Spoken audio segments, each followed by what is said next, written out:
This is Phantom Electric Ghost, and we're live on the air for the first time with ʌltrə or Das ʌltrə. And I'd like to thank you for showing up on the show today. And it's always great to talk to musicians. We started with talking to musicians back in 2016. This is actually episode 908 of the Phantom Electric Ghost program. We've been on the air since 2016 on Apple Podcast. So we're getting close to our 1,000th episode, but we're happy to have you on the program today. We do have a cool video from your first album that we're going to get into. But just to introduce yourself to the audience, maybe give a brief background for maybe just an intro. Yeah, of course. Hi, it's really good to be here. Thank you for the invitation, first of all. And this is Das ʌltrə.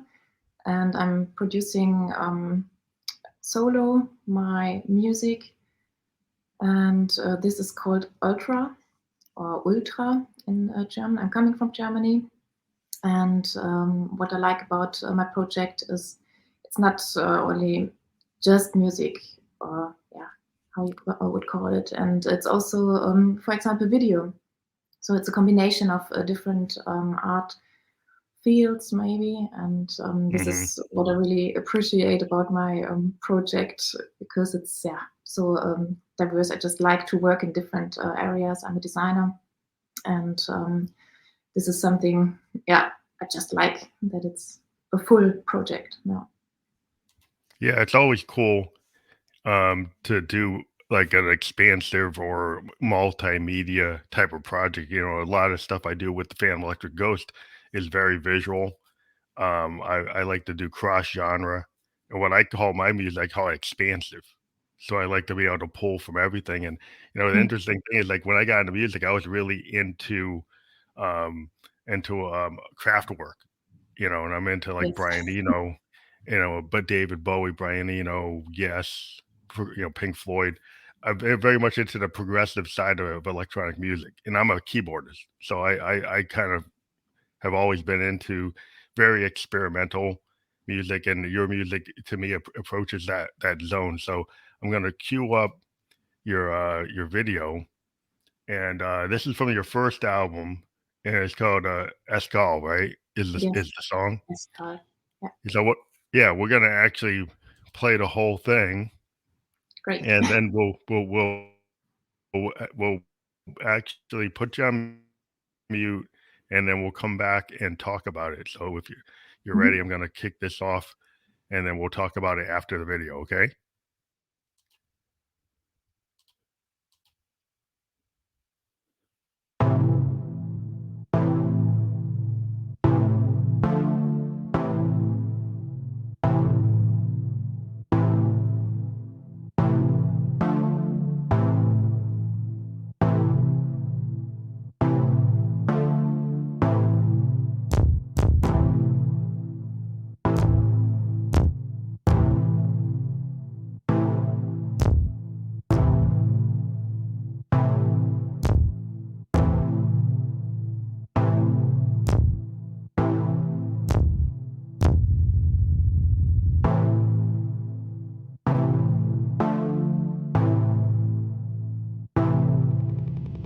Eskalation.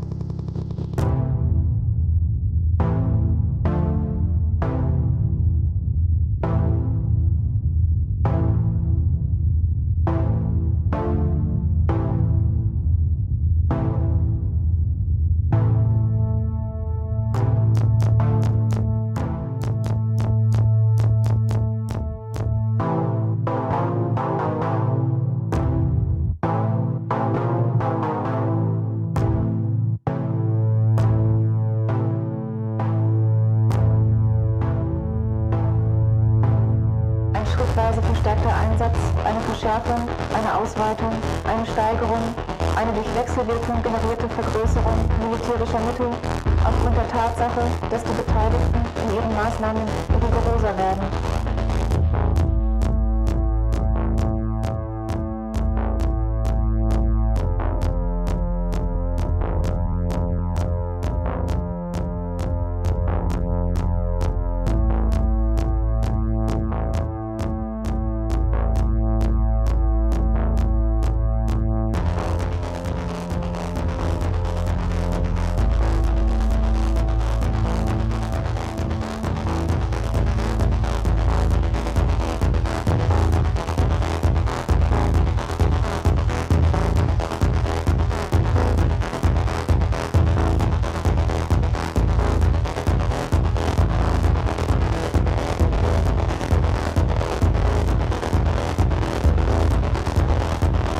Verschärfung, eine Ausweitung, eine Steigerung.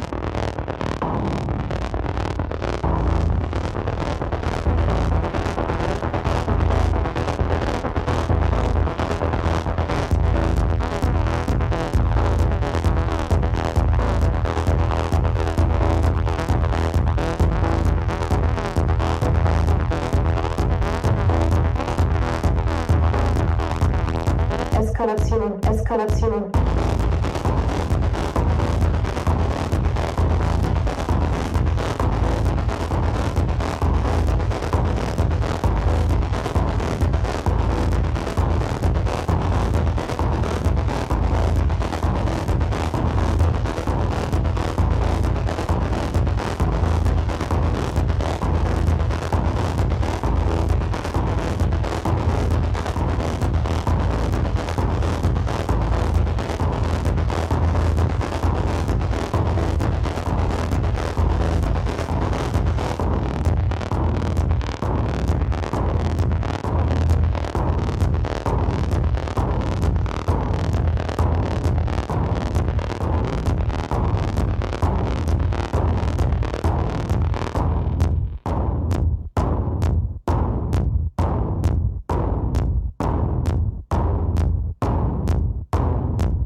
So that was the first video. We're back.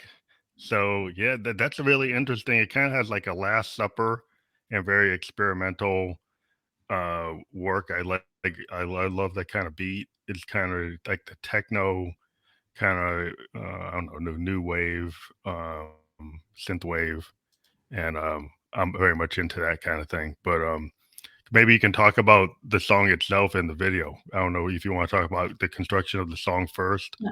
or I think you're going to start to talk a little bit about the song itself. I was producing it when I was in rehab after a nearly fatal car accident in 2020. And my back was broken 3 times, my hand was broken as well, and my colon was perforated. So a lot of surgeries, and I was quite a long time on intensive care, and later on in this rehab, and where I got taught how to walk again without this rollator or wheelchair.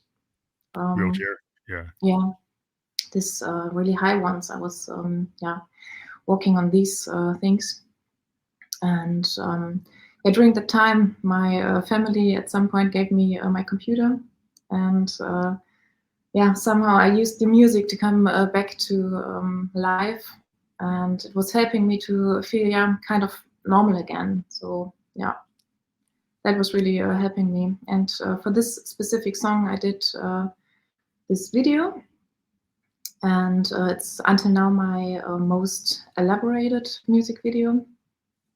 And even though it was with phone and shot with phone and without any budget, just for the food, I had to buy the food, yes.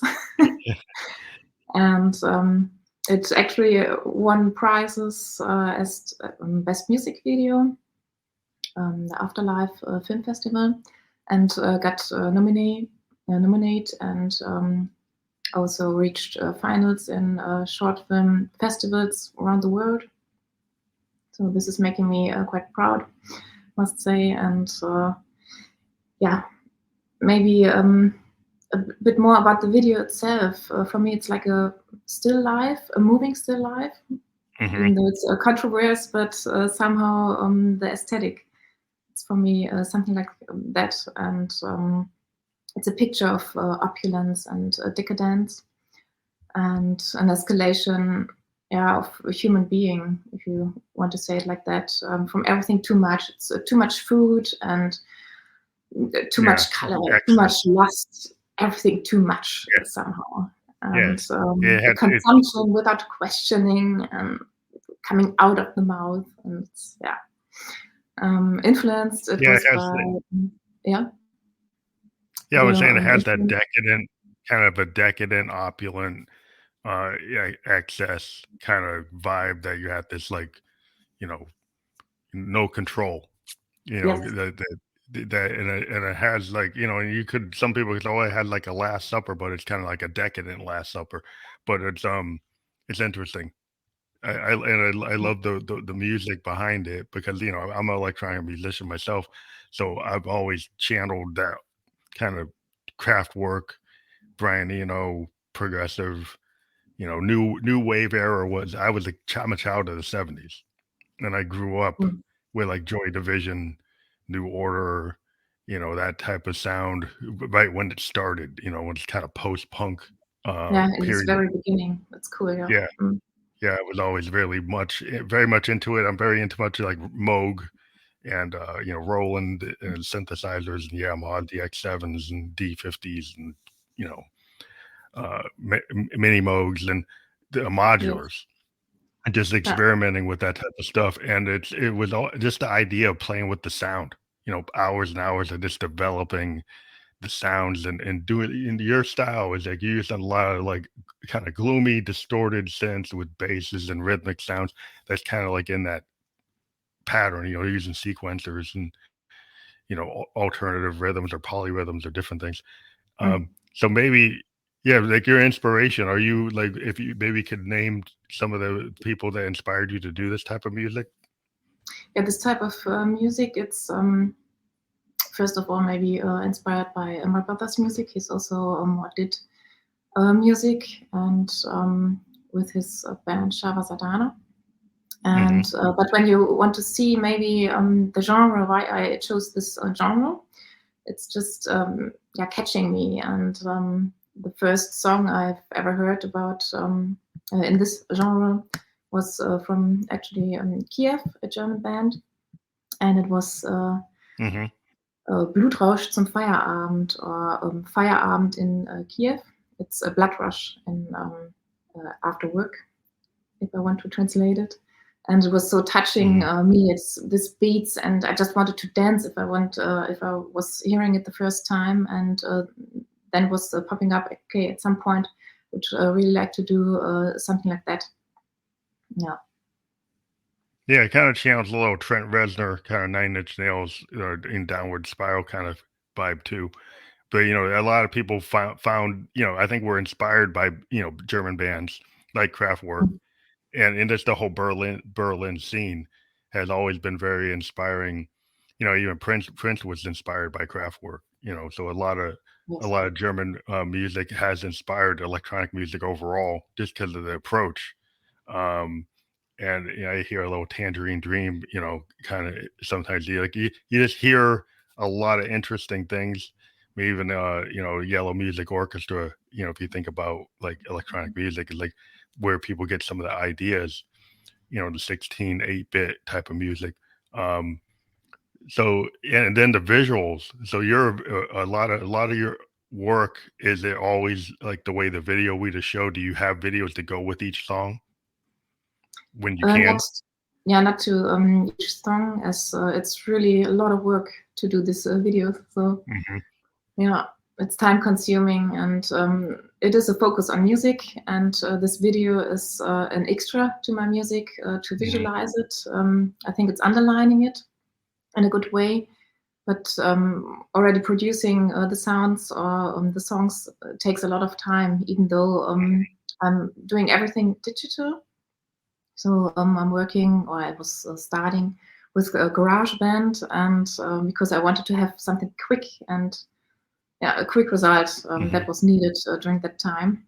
And yeah, nowadays I'm working with Logic Pro, and yeah, it's yeah. Even though I want a quick result, it takes forever to have a song ready until I'm really satisfied with it. Yeah, So the songwriting process to you, like, different people, depending on what they do, they do a very like elaborate construction kind of from the bars or from the grid. Like if you're yes. doing like a DAW type of production, you're trying to construct it, and you're very deliberate about what you want. Or is it kind of like a stream of consciousness? Do you have an idea what you want to do, as a songwriter before you go into the DAW, or do you kind of No. find it as you're working? Is it kind of like a stream of consciousness and say, "Oh, this is a happy accident, and I'll go with this because this actually is like maybe I had an intention," and then you're playing with all the Yes. settings, and then you find something, and you're like, "Oh, maybe I'll go with this." Mhm. Yeah, it's exactly what you say. I don't really have a concept when I'm starting a new song. It's just maybe a beat I have in mind, just like a boop, boop, boop. Then I go to the computer and find my synthesizers I like, manipulate them to dark distortion, and until I can call it my own. So, and with this, Yeah. then I'm starting off, yeah, the song. So really without concept. And when you, for example, look at my origins of ʌltrə, it was, yeah, on the one hand, I always wanted to do electronic music. On the other hand, I never had this initial spark, or how you would call it. And then it was during a period of mourning over the loss of my brother. He died unexpectedly in 2016. And yeah, it was during his birthday in 2019. There was a really deep grief, and I didn't know really what to do with me. And yeah, what I did is I took my cello, and then I was bowing just the C string. I mean, it's the C string is really vibrating a lot, and Mhm. somehow this vibrations went in my body, and it was calming me a little bit down. And then I just recorded it, went to my e-piano, added some other sounds, and it was so fast. I didn't plan anything. I just put everything on a computer, added more sounds to it, and yeah, the song just went out of it. And this specific song I also took to Iceland, where we once spread my brother's ashes, and I was playing it for him there, and Wow. because I did it for him, yeah. And that was, I think he liked it. Yeah, I Yeah, think it's so. interesting. Like it seems like a crucible moment sometimes gets people to go into art. I got into art kind of full bore. I had gone through a level 3 cancer, a sarcoma. And Yes. then I decided I wanted to express all these things that were inside. And it took me like a lot of years to decide to actually use my voice. I was a synthesist without doing any vocals for years and years and years. And then suddenly I decided, oh, I should do vocals. I should actually Mhm. write lyrics. And a lot of my music was like, soundscapes or sound paintings without any lyrics at all. And I was inspired by, Yellow Magic Orchestra and Yes and Sun Ra and people like that. And I was like, well, yeah, I don't need to sing. And then I eventually decided, well, yeah, I want to take some poetry and to actually turn it into music. So yeah, there's all kinds of approaches with electronic music where you can go do these 20-minute pieces that are more like classical or new wave without any lyrics at all. Or you can start to explore like, oh, I do want to play with words. So Mhm. in your music, are you primarily interested in the kind of sound painting, soundscape, like that type of vibe, or do you think you would ever incorporate lyrics? Um, what I'm doing is here and there, not in each song, adding my own voice. So I'm just speaking into the Mm, microphone spoken and word. also delay this and distort my voice most of the time. And then it's becoming something, yeah, more than having this soundscapes. Hmm. And but it's also depending on the song. As I said before, I'm not really planning anything. So if Yeah, I have something, and then at some point I'm thinking, okay, maybe this could be nice to it, or I need a poem. I'm just yeah, speaking yeah, out loud a poem, like the last song in my debut album was something I just had to do it somehow. It's yeah, just coming. yeah. Well, I grew up listening to like Lou Reed and Bob Dylan, And the idea of taking like spoken word or poetry and incorporating it into music, Lou Reed was, with the Velvet Underground, it's a really good example of Mm. like he doesn't really sing, he's a poet. And then he would put and if you listen to like jazz like Sun Ra, the American jazz band from the 50s, they would just take lines like Coltrane and like a Love Supreme, and they just have like a line and just repeat it. Like the idea, like in Mhm. Sun Ra, they're like space is the place. And that's a famous like jazz piece where they just have one line and they say, well, like space is the place, and it just is embedded in the song as like a chant. And I always say, well, that's really interesting if you take spoken word, and it is kind of like it's moment in time, kind of stream of consciousness style of writing. Like you said, like you get on into your recording studio, and sometimes I just go hit my multi track and just start playing and I know, go back and listen to the tape and say, "Oh yeah, this works. This doesn't work." Or I'll just leave it the way it is and say, "Hey, this was a point in time thing. I like it. I'll actually put it out," because you never know. You listen to what you do, and I just think it's interesting the way you create music things is like every song kind of it serves whatever the song is. Like at the moment, you could be very intricate, have a lot of ideas really planned out, or it could be this total stream of consciousness, moment in time, point in time, and you can't really you don't know it is kind of what it is. Like you listen to the muse or the idea that the universe gives you something, and if you're a musician, I think you kind of channel it, right? You open up your head, your trust your instincts to kind of go with the moment and do what you feel is right. Yeah, exactly. I mean, this is quite a new channel for me to somehow also deal with my emotions. And as I said before, as a designer, I'm already having a lot how I can just come out of me. But music was in 2019, really the first time I'm doing it, and yeah, since now I'm doing it, and I really like it. And when I go for a walk, for example, I'm catching up inspiration. It can be a tree in with the shadow play, and yeah, this is also giving me just ideas, not just for visual design, but also for music. Then it's yeah, like a word or something. Then I'm speaking it in my cell phone just to remember, and then I go back to the computer Like a voice and I'm memo. starting off a Yeah, new you do song. like a So voice. yes. Yeah, voice memo. Like I do walks in the woods. I like to hike. I live in New Hampshire, and there's tons of these pines, like these big pine tree woods.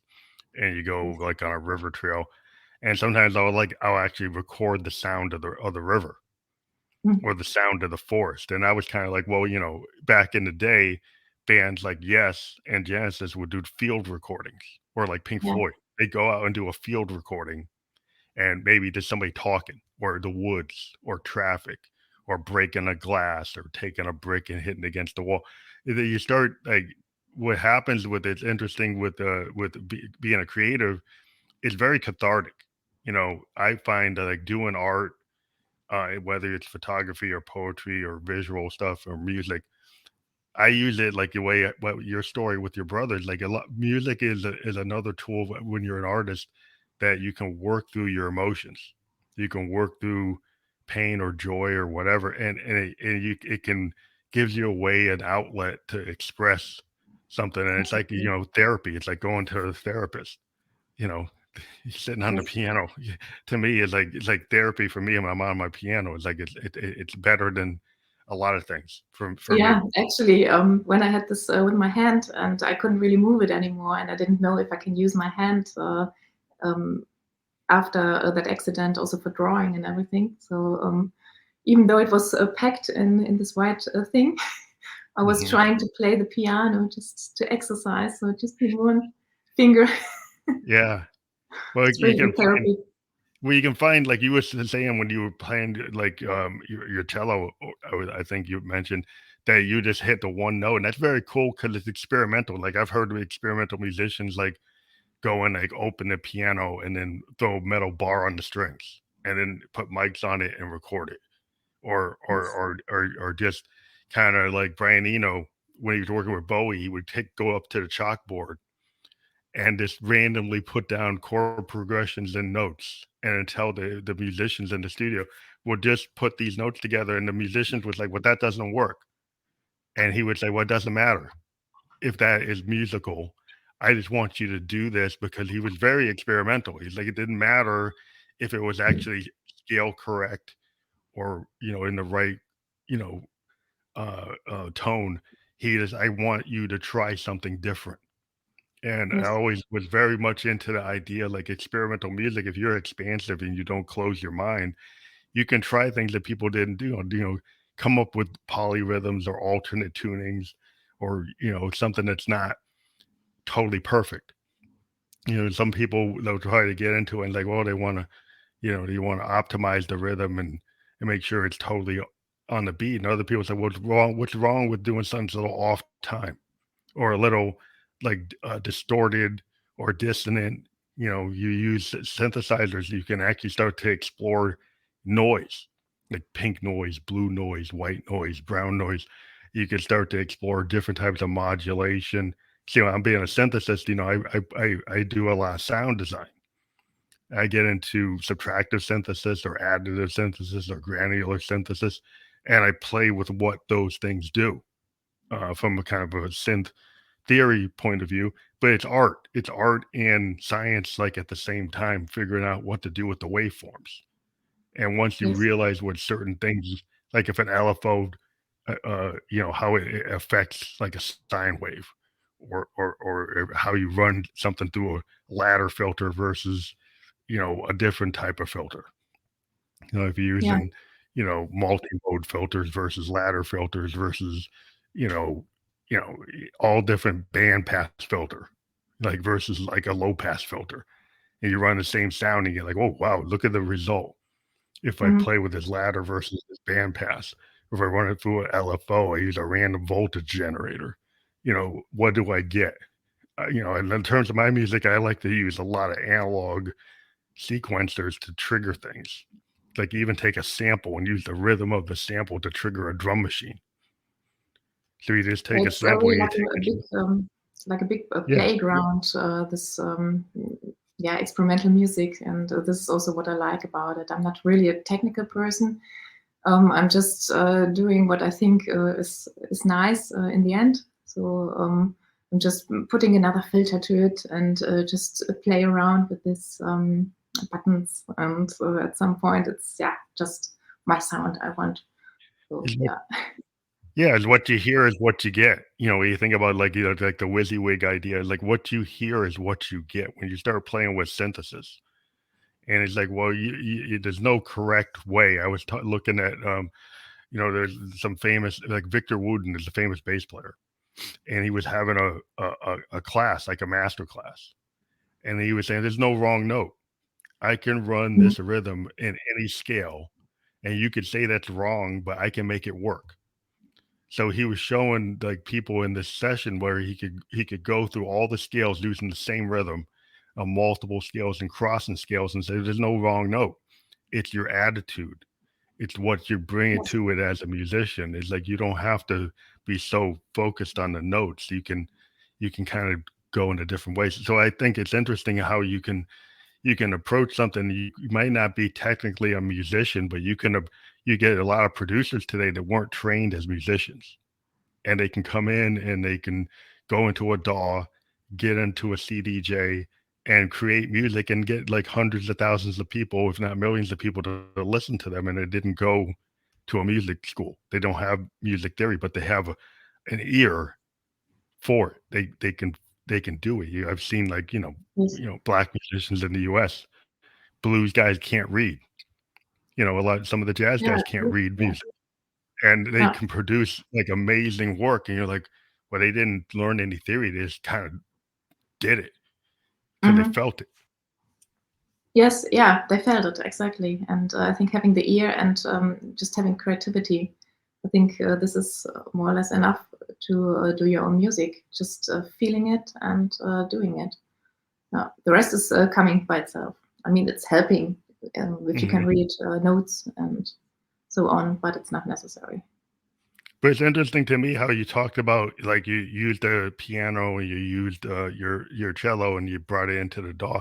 Do you like to take acoustic instruments and then use an audio interface and bring it into your DAW, or just use like I guess it's kind of point in time. Like if you felt like taking an acoustic instrument and bringing it into your DAW, you just do it because that serves the song. Yes, exactly. It's just coming how it comes. So again, not planned what I'm doing. And for the second album, what is coming out soon, for example, I just wrote a piece for the piano. First time. It was just something what was coming up at that time. And yeah, so I don't have to record always my instruments. It can also just start with sitting in front of the computer and starting with finding a nice sound and manipulate it. How much time do you spend on like rhythm? I've talked to a lot of musicians that will say, I start with the drums first. I've talked to I've had like 300 interviews with musicians, and a lot of them will start with the rhythm before Mhm. they touch any other instrument. And then you have other people who say, well, no, I start with like an acoustic guitar, or I start with the piano, or I start with the sample. Um, and again, it's probably like whatever serves the song, right? Or do you focus like on rhythm because some people feel like that's the foundational in music? Even that, I don't really have a preference. If it's a melody in my mind, so I'm starting off with a melody. And if it's like a pressing beat, what is pumping in me, and then it's that I'm starting Hmm. off with. So, Yeah, I find it's like, yeah, I might start like, I've got a lot of Moogs and they're famous for like bass sounds, like the Moog synthesizers. And I might just start with a Moog sequence mhm. and then go find whatever drum I want to use. Like even if it's like my synth, like a Roland, and open up a drum set and have all 61 keys represent a percussive thing, and then manually play that against the bass line, until I get it to be right. So then I might do a lot of, you know, overdubs or keep on doing it because I'm kind of like a guy. I like to do it live. So a lot of my stuff is I'll just go and put something in a live multi-track without a DAW. And then later I've been using like an Akai Force, like an MPC as my DAW, but really I use it as a sequencer. And then I Mhm. kind of put things over it. I'll grab samples, I'll grab loops, I'll grab CV stuff, and just start to manually manipulate it to kind of do polyrhythms or whatever I feel like. And I don't really look at the grid as much as I listen to what it sounds like until I get it to be what I want it to be. I don't want, I like to have the computer tell me I should do with the BPM. I kind of just listen till I get it where I want it to be. And, it's just a choice because a lot of people are so, one of the things I noticed with music today is there's a lot of like perfection. There's a lot of people that spend a lot of time trying to get the BPM, trying to get the keys right, not wanting to have the happy accidents. But when I listen to your music, you're using a DAW, but you have a lot of interesting kind of free form sound, which I think is really cool because it's kind of like the old style of recording. I started with like multi tracks with no computer control at all. So you just had to put it in, each track, overdub, put them down. And there was no computer assistance, no metronome, nothing. You just had to get it right. And it sounds like your music is really freeform. Yeah, it is. On the one hand, on the other hand, for me, it is going into perfection until I think this song is good now. But it's just for me. So I need it sound like I want, Yeah, to your and point of view. it doesn't really have something to do with the beat must be exactly on this position, or yeah, the BPM must be something like that for being danceable. It's just a perfection for myself. So It's what you have the vision for your song. Like you're not letting like some people will let the computer kind of like with AI today. AI could come in and you could say I want something that sounds like this song, and it'll mhm. give you the template, and you'll be in this template, and you're kind of locked into the template. right? So I wanted to sound like this song that was already done, and it will actually kind of map out the structure, and then you kind of live with that structure. But like if you have your own vision, right, you're gonna go with what you feel is like perfect for you. Like what I heard you say is like, I'm gonna go for what I want it to sound like, So that's my own personal stamp on my music, because that's why you're doing music, because you want to express yourself as an Exactly. individual, right? Yeah. You're not necessarily comparing yourself to whatever is going on. You have your own vision for your music, and Yes. it's going to be what you feel is correct for that particular song, right? Yeah, exactly. And also this can always change. If I'm doing now rhythm noise, it can also be a piece going into harsh noise or whatever is coming. So I'm not so fixed into something. And this is also why I couldn't just ask for, okay, I want this and that, and then I'm preparing my stuff to it. That is not the way I could work with music, and also not what I want out of music, as it's a helper for myself doing music. So Yeah, it's like therapeutic. It's yes, therapeutic. Well, maybe some people, maybe it's therapeutic to go be like doing like a Pink Floyd cover and doing it note for note like Pink Floyd. And that yes, might be like, okay, that makes you happy because you can match them. But when I started music, it was like, why not combine a Pink Floyd aesthetic with a punk aesthetic? So okay, I like punk bands like The Clash, Husker Du, Black Flag. I like that kind of 9 Inch. I like that punk aesthetic because I like the idea that you don't have to be perfect, but you can be very expressive and honest. Kind of if yes, you think about like Nirvana, like Kurt Cobain in Nirvana, he's very honest. Wasn't trying to have perfect pitch, was expressing himself in a very honest way. It's exactly what he felt.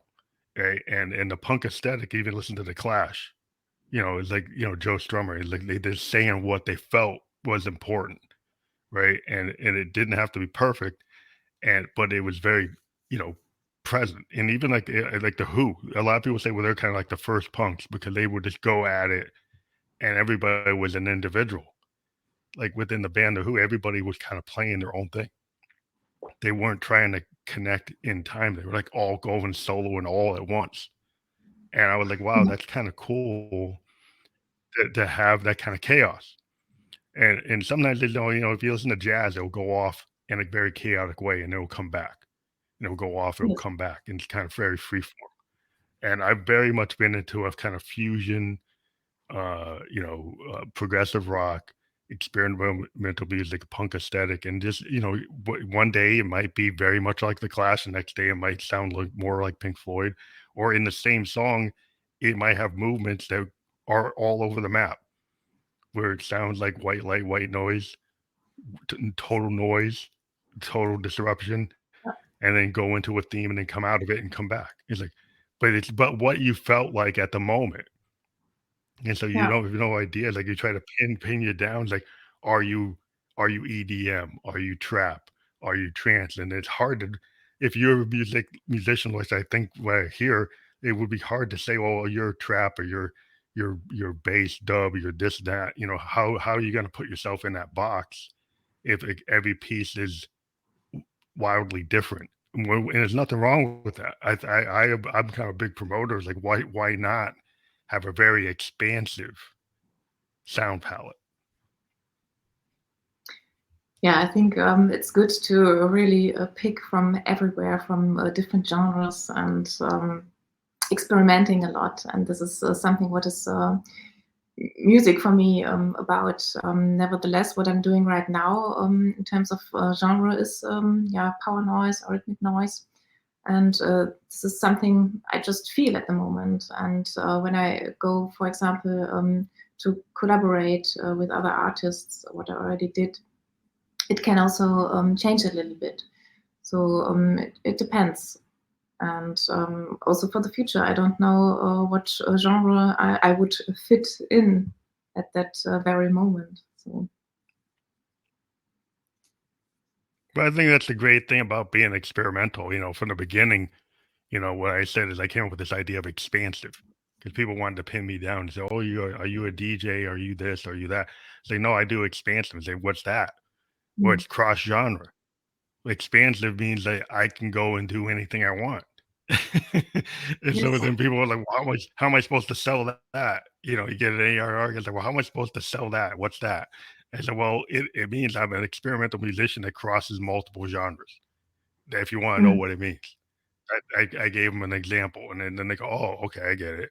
But yeah, some people don't like that because they want to put you in all your techno, your EDM, your trance, your trap, your big beat, and then maybe one of my songs is trance, but another song's techno, another one's punk, another one's new wave, another one's rock, Yeah. another one's classical. It's like, well, you're all over the place. But a band like Pink Floyd, that's what they were doing. Mm. Yes, that's what they were doing. Genesis, that's what they were doing. Sometimes they'd have a pop hit, other times they have a song that's 20 minutes long. You know, Yes. so like, so what's wrong with that? If you go and Mm. play live, I've always said like just because you don't have a hit doesn't mean you can't be successful. Because you go to play live, you're gonna get an audience that says, "Wow, I like this person because they're interesting." You think about the Velvet Underground and Andy Warhol.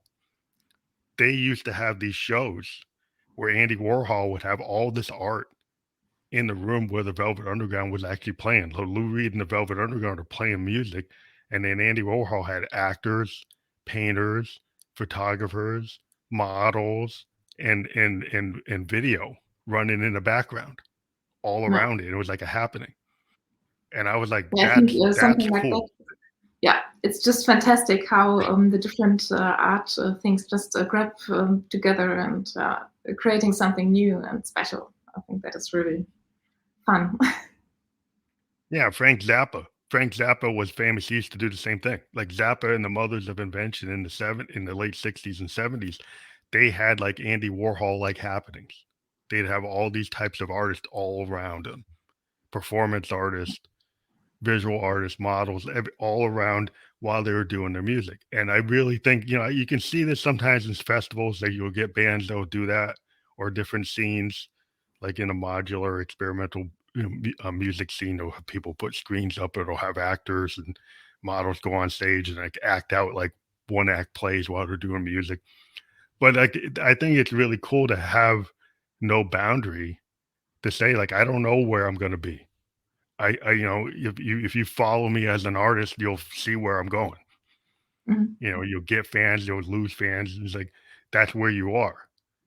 Um, So it seems like to me, like, have you got any kind of plans for doing like live shows? I know because of COVID, it's hard, but are you primarily doing work, on record, or are you going to bring some of this to like a live audience?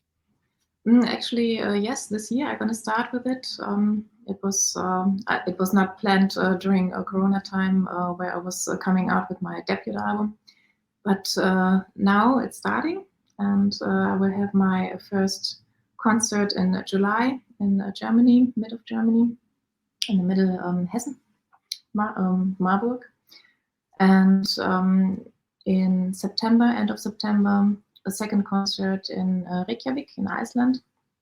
And this is what I'm preparing right now, full speed with doing videos to show in the background, and yeah, preparing how I can bring ʌltrə to life. Yeah. Yeah, because when you play live, it's like, one of the things what I do with like all my stuff, you see all my synthesizers, is I'm kind of very old school. I got a lot of hardware, and then I try to link it to visual. And it's a lot of modular hardware, Moogs and Roland actual physical keyboards, but then tie them to the video. So Mhm. tie it so the rhythms and stuff get triggered, and it's a lot of like kind of psychedelic, kind of like Warhol inspired stuff that because I'm very much into what he was doing.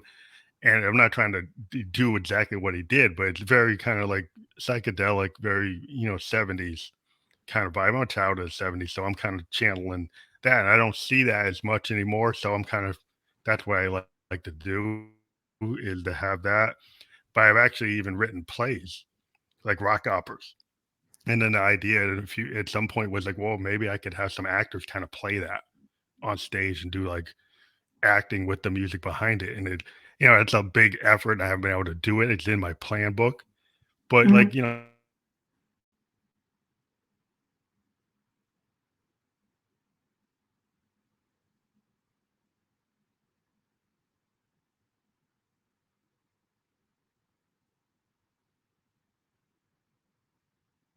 I think the connection is lost. I cannot hear you anymore. okay, on my back. Now, now you're back. Okay. Yeah, what I was just saying is like you're so wide open to kind of visual arts, performance art, theater. If you think about like I'm always mentioning Bowie and Eno, like Mhm. Bowie was very theatrical and a lot of stuff, and then very experimental. If you go into like a lot of like the low period when he was in Berlin, with it's very experimental. Very the videos he did, the work he did is like Berlin albums. It's like wow. And so you can kind of go out there and just be where your head's at. And yeah, I think it would be cool to see what you're gonna do because I like the approach in the video and so I'm wondering, are you trying to maybe I don't know if you can tell people what how you're gonna approach it? For now, it's planned to have a long video, also parts of stuff I already did. So this is something underlaying my music, what I'm then playing. And as my second album is also out at that time, it will come on the 23rd of Okay. June. So just a couple of days left. And so a mixture of both albums. And yeah, then I'm performing the music and the video in the background. So this is the plan for now. Maybe in the future, when I have more time to really think about choreography, it will also start with a little bit of Butoh I would like to add. And this is this, yeah, how to describe Butoh. It's a dance of darkness, something Oh, so like you that. have And dancers. You have dancers kind of acting out the music in some yes, way. That's so cool. this would also underline my music. So together with the music, just having this movements. So in some of my videos, you can see some Butoh movements. So That's it's cool. already part of my music. Yes. Yeah, it's just interesting. So your new album is that called pronounced ZWEI or ZWEI is ZWEI? That's your Yes, next album, it's right? ZWEI, German ZWEI? for ZWEI. two, as it's my second album. Oh, so that means So 2. the first one was EINS, it's one, and Mhm. yeah, the second, of course, is ZWEI. That's cool. Kinda reminds me like Peter Gabriel used to do these albums where it was just called Peter Gabriel, and it would just have a different photo. Yeah, nice. He'd just do the same name, Yeah, but then a different photo. It was interesting, but he like kinda like a 1, like, so they used to call it like Peter Gabriel 1, 2, 3, 4 until he got the "so," and then he actually gave it a name. But each one was yes. kinda like, "Well, this is 1, this is 2, this is 3." Mhm. Um, Yeah. but, yeah, it's interesting, what you can do with music and how it really, cathartic. I just can't I keep on mentioning that, but I think when you come from the place that you're doing it because you love it, and it's kinda like your therapy, it feels really honest. Like, when I deal with I talk to a lot of singer-songwriters or songwriters, and I've always kinda liked to talk to the person that actually wrote the song.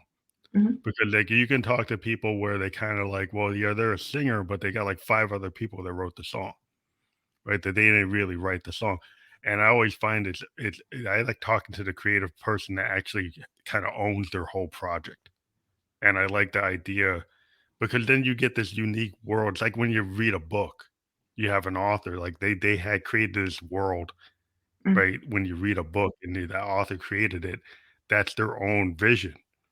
So when you deal with somebody who's a producer, singer, songwriter, and so it's their piece, it's their project. It is what I prefer to talk to people who have that mindset because then you get this vision that you don't see all the time. Yeah, for sure.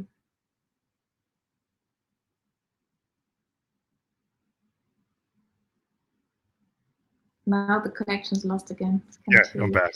No, Back. Sorry.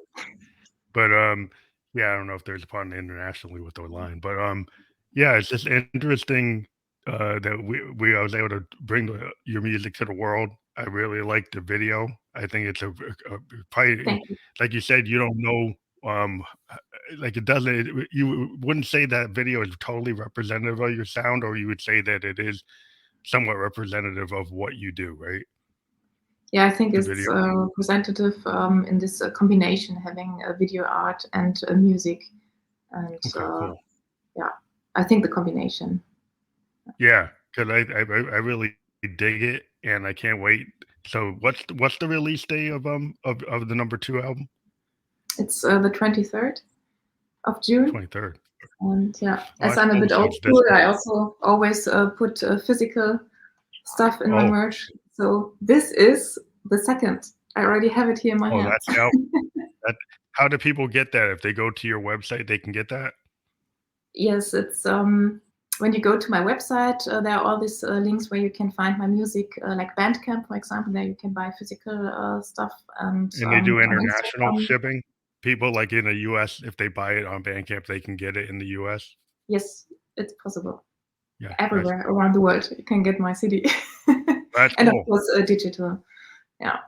That's awesome. So if you go to ʌltrə official.de/en, you can get to that link for Bandcamp. You can get to where you can buy the albums. Yes.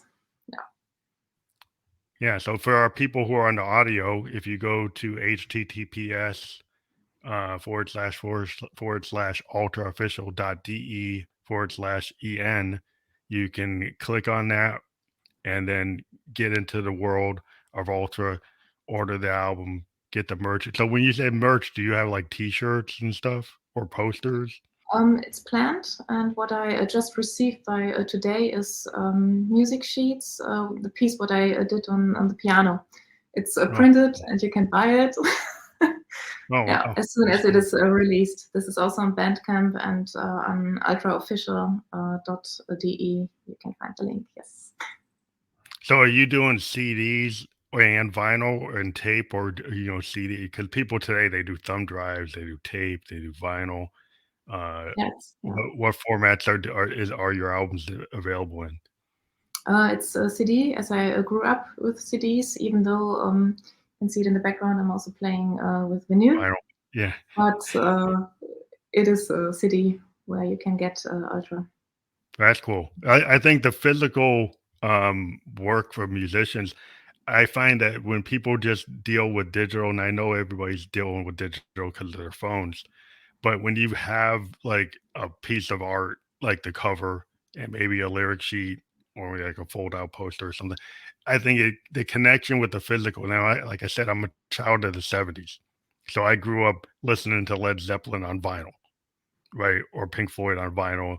And one of the also things I liked about it was when I would put my, needle down on a record, I didn't skip around. I would listen to the whole Pink Floyd album. And the Yes. problem I think sometimes today with modern music is it's all playlisted and you don't actually get to dive into an individual artist. But if you buy the CD, you're more likely to listen to the whole thing. Yes. And then I think sometimes people don't give artists enough attention because they're so distracted by the world with all these different things like TikTok, and you're getting chats or people are pinging you. And so back in the 70s, you didn't have those computers, didn't have those cell phones. So you only had 4 channels of TV. So you would listen to an artist all the way through. Yes. If you got a track or a tape, you could actually listen to the whole work. So I just encourage people, if you when you go to your website and you get the record, give ʌltrə a full listen. And I say that for every band I talk to because a lot of times the single or the video is not totally representative of everything that artist can do. And if you Exactly. don't, it's like reading the cliff notes. You don't, when you just read the cliff notes on a novel, do you actually go read the novel? Yeah, I think it's also important just to have the whole concept and listening to the whole concept. Yeah, because a lot of times you don't get the full picture of an artist, and you might actually, have a misrepresentation of the artist by the one song that's out there doesn't actually show you who they fully are. Um, and being a promoter of independent and emerging creators, that's what I do with this show. I do encourage people to, you know, every week go listen to a new record. Listen to ʌltrə. I'm talking about ʌltrə right now, but every week when I present somebody, like, go and actually listen, because people tend to keep on listening to the same thing because it's Yes. maybe it feels good to keep on something that's familiar, but in order to get to the next place, listen to new people, listen to different people. So I do encourage people to do that, and I think you'll find that you open up your horizons, you get different points of view, you get to hear things you never heard before. And I thank you again for being on the program. It was really Thank you. cool, and I hope people Thank will you for the invitation. come to you, and in the future, if you want to promote. And I know your new album's coming out, so in the future, if you want to talk after your tour, maybe come back on the show, we can set something up. Thank you. Nice. Thank you again for being on the show. It's Fam Electric Ghost. Check out ʌltrəofficial.de, and have a great rest of the day. For you too. Thank you.